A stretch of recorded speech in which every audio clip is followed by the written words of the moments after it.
to the Ukrainian Defense Minister. Thank you so much for taking our time and speaking to us on NewsX World. Interesting statement coming out from Russia. They've claimed that they've wiped out a group of foreign mercenaries fighting for the Ukrainian armed forces. Now, recently we've seen reports, we've also seen visual proof of the North Koreans fighting for Russia, other foreign nationals, including some Indian nationals, also having been taken in by the Ukrainian forces after they surrendered their weapons. Some even claimed that they were imprisoned on drug charges in Russia and chose instead to fight rather than serve their prison sentence.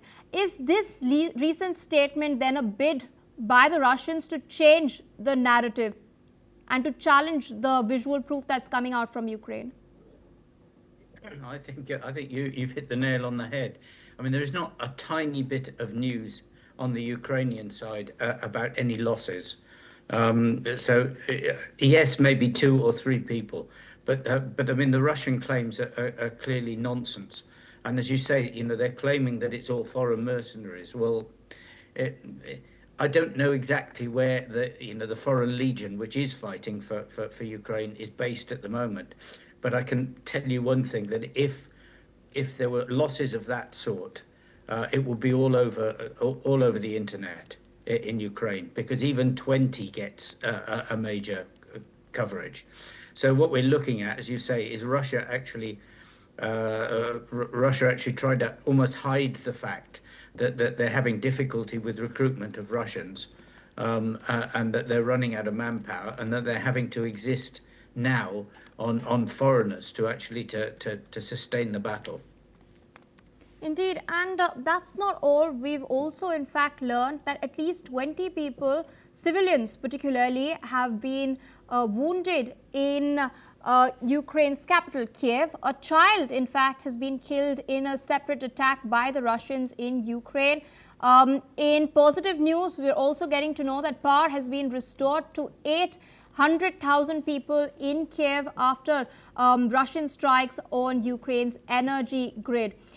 Now, in the meantime, we have seen that the Trump administration's focus as of late has been on Gaza and securing the truce over there. Trump will be visiting the Middle East as well. But in recent times, we've not seen him really talk much in the media about the war between Russia and Ukraine. Why so? Because he's made all these claims, and he made all these claims about how he was going to stop the war, and he's failed to do anything. And the problem is, as I've said many times on this channel, is that he actually likes he actually likes Putin more than he likes Zelensky or Ukraine. And he's actually supporting Putin. In fact, yesterday sent him a thank you for nominating him for the Nobel Peace Prize. And you don't do that to your enemies. So it's a very, very bizarre situation with Trump at the moment, and his actions. I mean, he talks a lot, but actually very little is actually happening in support of Ukraine. Indeed, and we've also recently seen a statement by the US First Lady Melania Trump stating that she has established a direct line of communication with Vladimir Putin. She claimed that this was to secure the lives of children on the ground. But the fact in itself that the First Lady has a direct line of communication with the Russian president has not gone down well in the United States of America across party lines. How are the Ukrainians viewing this at this time? Well, they know full well that Putin is just playing Melania Trump.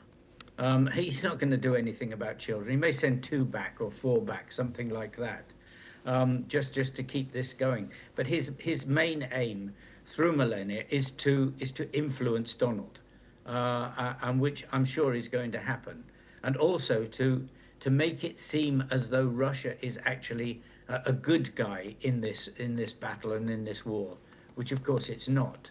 But he will do anything to keep Trump on the hook, and to raise the status of Russia as not as the evil side in this war. All right, sir, with that, I would like to thank you for taking out time, of course, sharing your analysis with us on NewsX World. With that, viewers, we're shifting our focus